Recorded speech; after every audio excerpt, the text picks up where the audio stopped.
Ассаляму алейкум, менің YouTube каналыма қош келдіңіздер. Каналыма тіркеліп, лайк басып, комментарий қалдыруды ұмытпаңыздар. Бүгін сіздерге осындай керемет болып шығатын голубцы дайындайтын боламын. Қажетті заттарымыз бұрыш, тұз, сарымсақ, фарш және де күріш пен майымыз қажет болады.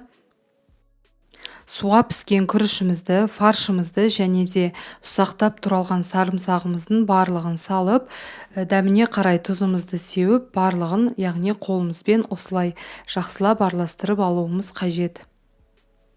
Голубцыларымыздың барлығын ішіне осылай дайындалған, яғни салмасын барлығын толықтай жақсылап салып шығамыз.